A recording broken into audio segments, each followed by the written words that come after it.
Oh boy, what we got here? Transmission jack. Transmission. What the hell? Alright, I'm gonna go ahead and bust this thing open. Been waiting on this a couple days now. Needed this to put the transmission and the torque converter into the whiplash cuda. So I'm gonna go ahead and bust this thing open.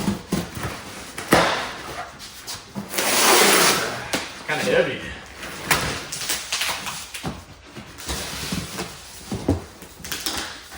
Nothing like some Chinese foam. Bam! Alright, transmission jacks together. Is it cheap? Yes. It's like 168 bucks. Is it janky? Absolutely. Will it pull a transmission out? God, I hope so. Hey, but you know what? As long as it works, that's all I really care about. But at least it's a two-stage. So like, you know, this section here and this section. Because like, if you get the single-stage ones, the top sits like right here and you're trying to put a transmission like all the way up here, then put it in the car. Yeah, they suck. So this should be pretty good. And just for reference, I'm like 6'2", so it's a pretty decent height, I feel like. Should work good. It also makes a lot of sweet noises. The best is when it comes down.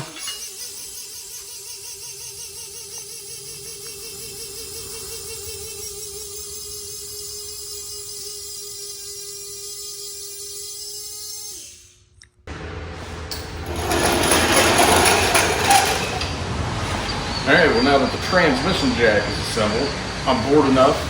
It's a rainy Friday afternoon, I got nothing better to do. I think I'm just going to pull this transmission, put the torque converter and the new Valvebody in it. Man, this thing just runs so good. Killing the battery.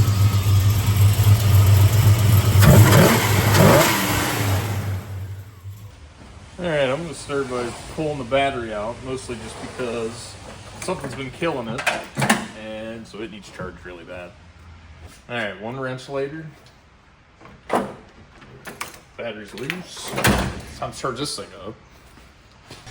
This is my least favorite part. Give her the wiggle action, son. Dang, that little girl's on there tight. Ooh, there we go. My goal with this is mostly try and save as much of this fluid as I can.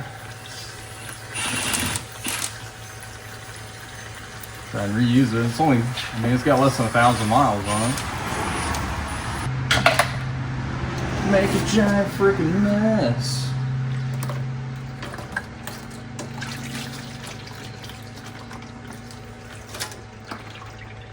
Oh yeah.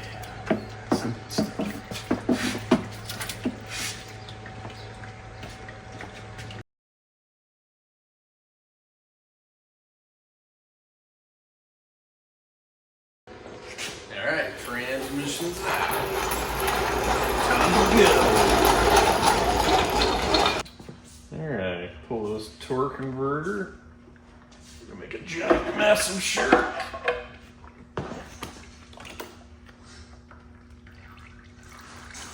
That's not too bad. Might be a little hard to tell on camera. You can definitely tell that one's a lot smaller and physical size than the other one, so should be a bit looser, which is what we want.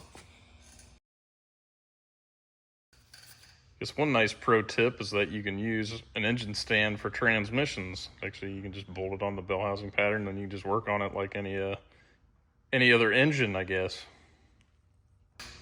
Alright, take out the old valve body, pull the filter.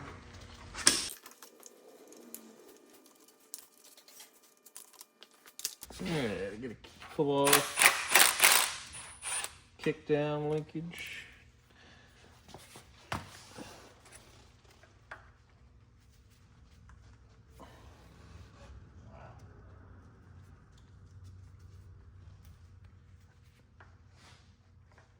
There we go. And shift linkage.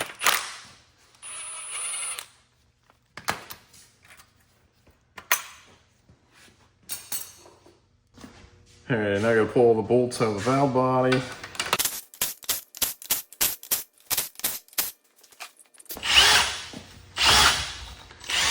Should basically about pull right out of here. Just like that. Easy does it. So I pulled out the second gear accumulator piston and there's no spring on it. But I think I'm gonna make a blocker rod. We got a lathe here, so I'm just gonna turn one. Okay, so after a little bit of time on the lathe, I got a new blocker rod. So I looked it up. Looked like on the forum they said 2-inch, 950 thousandths. This is what I cut this one at. Put it in here. Make sure the rings are sealing. Completely blocked off. So I already test fitted. Doesn't interfere with the valve body, so we should be good. All right, so we got the new valve body here. Maybe you can read it. But you can't hardly see it, but this is a turbo action cheetah reverse manual valve body. And if you know anything about reverse manual valve bodies, the shift pattern's backwards. So it's park, reverse, neutral, first gear, second gear, and then third gear is the furthest one back, whereas, you know, the 3 gears would be shifted the other way around with the forward pattern. These are famous for shifting incredibly hard, so that's why it's going in here. So it should be fun. Manual valve bodies are cool, especially if you're racing. So I have a forward pattern manual valve body in my green truck that I actually really like. So be curious to see how this one shifts in comparison. I've heard this one's supposed to be really hard. So we'll go ahead and put this valve body in here. The one thing I'm going to do is crack loose this neutral safety switch. All right, there we go. A lot of times you want to back that out so that the piece here on the valve body doesn't hit it and break it. All right, now that you got this backed out a little bit, you can put your valve body in. Park rod first. So I have had trouble in the past trying to get these to go in like this, and I found that if you just spin the input shaft a little bit, a lot of times these will just pop right in, just like that. And pop it down, you're all good to go. So it took me a while to figure that out. You will definitely struggle like hell trying to get that in there if you don't have it quite lined up. So spinning the input definitely helps. Mother piece of every time these things that be a pain in my ass. Here, beat the out of it. All right, I think I finally got it figured out. So you shove it in there, spin the input. Ah, that's the secret. Look at that, just like that. Whew, almost lost my cool there. All right, now you're gonna want to put all your bolts back in your valve body.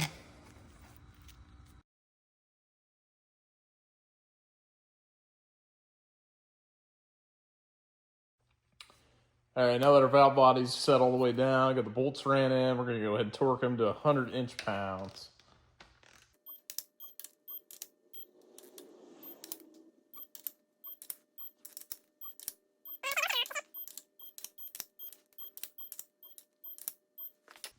So after pulling everything apart, I did find a hole in the old filter, so I got a new one.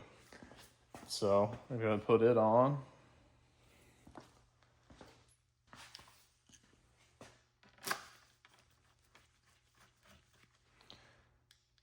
These are just Phillips heads, so torque them to whatever your heart desires, I suppose. Probably would normally torque these if I had, you know, Torx for it or something maybe, but I'm just gonna make them snug. I got a Phillips. How tight can I get them, you know? Probably be hard to over torque them.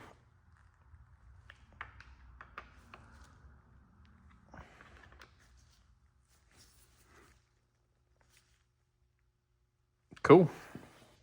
Now, one thing I have found handy for doing the band adjustments on this is an 8.5/16 is a lot of the sizes of these most of the time. So I'm gonna go ahead and torque this up.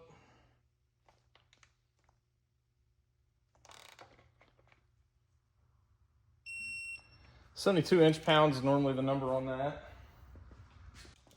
All right, and this valve body calls for a full turn and a half out. So we're gonna say right at 12 o'clock.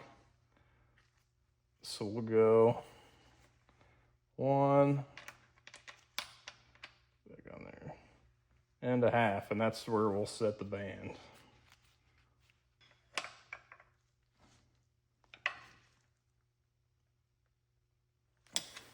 Cool, it's all good.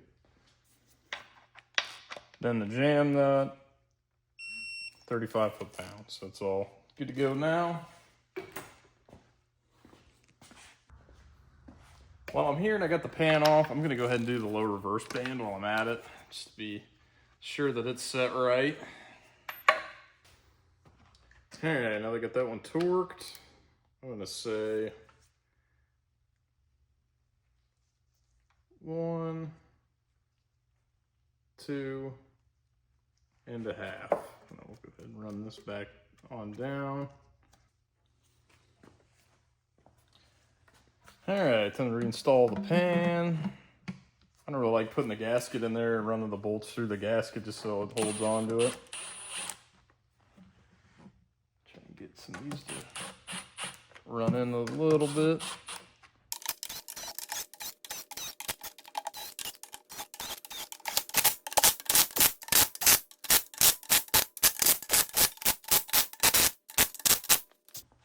All right, now that we're to here, we're gonna go ahead and torque the oil pan on, and that should be it. Be able to throw the torque converter in, and it'll be ready to go back in the car.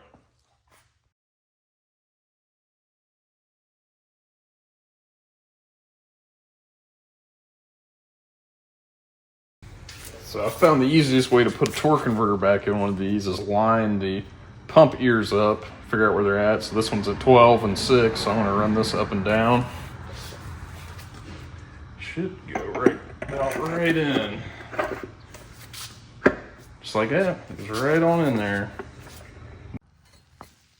So the easiest way I found to line the bell housing up on one of these is get the bolts coming through the motor side and into the transmission. If you get those two lined up, then you can kind of just suck it in with those, and then everything else lines up pretty easy. Crank them down, brother. And through the magic of editing, now it's all done. Ta-da!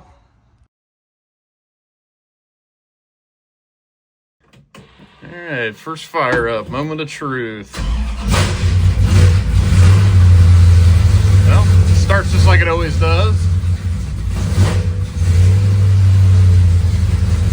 I do have transmission fluid in it, so I got it pumping in neutral right now. I guess I'll make sure it moves. All right, we got reverse.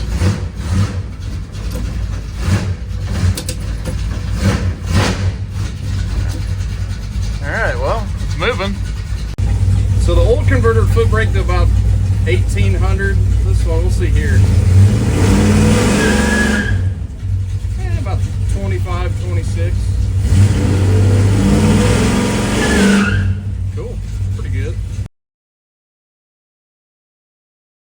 Put it in gear and we'll foot brake it. Like it, yeah. It foot brakes to about 1800. So now I got the transmission fluid topped off. It's time to take this thing for its maiden voyage with this new valve body and torque converter. And the other thing, my friend Nate with this yellow duster, he's gonna catch the gap.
crisps.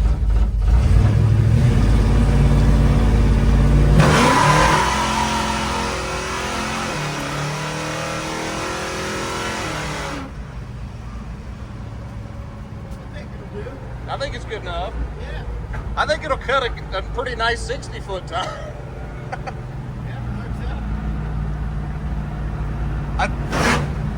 I'm gonna say this converter's probably too loose for this engine combo, but it is a lot of fun.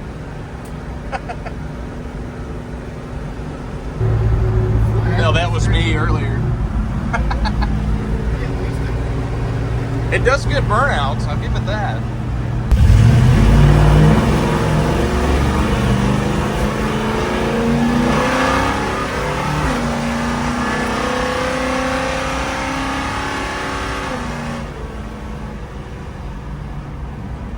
Surprised it doesn't shift as hard as I thought it would, but I also think the loose converter's probably got a lot to do with that.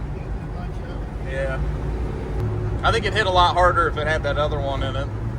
Or shifting at least. Yeah. Let's rip it out just for that. Go back to the old converter. I think I'll pass. That other converter sucks. Yeah, it does. Try again.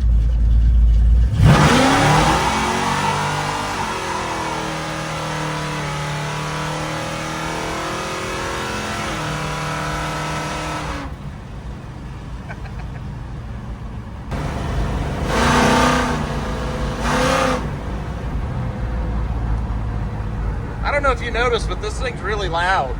It's got the bark. It definitely does. And now the bite. The old truck sitting there forever. Yeah. What's that? Is that a burnout? I think it is. If the sign demands it. Right. I mean, It's only fair. It's kind of mandatory. I feel like this is one of those things where it's like if you pass your friend's house, you have to do a burnout, right? Got to. Yeah.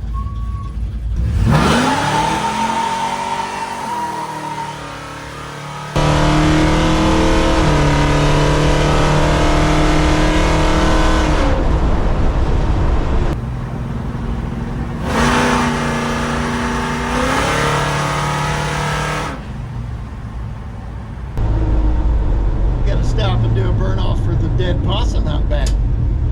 This is roadkill. That's for sure.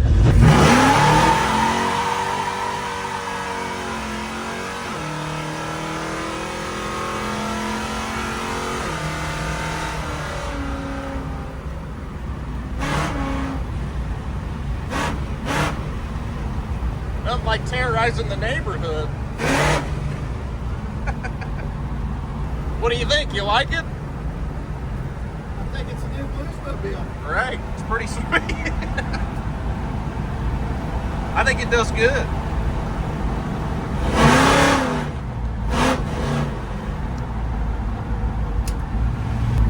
One in front of the house for old time's sake. You got that covered, didn't you? It's never too late to do more. All right, twist it out.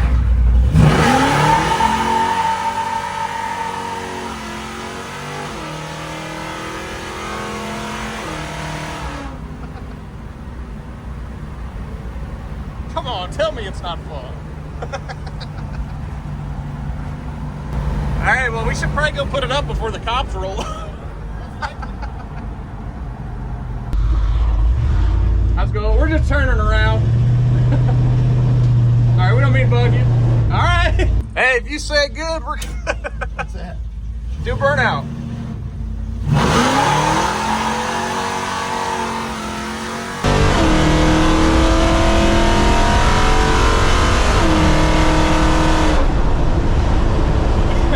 The neighbors demanded. Of course. All right, now we might have to go back and talk to him. Seems like I have any tires left by the time you're done. Or fuel. I didn't even think about that. There we got half tank. We're good. Alrighty. Maiden voyage complete.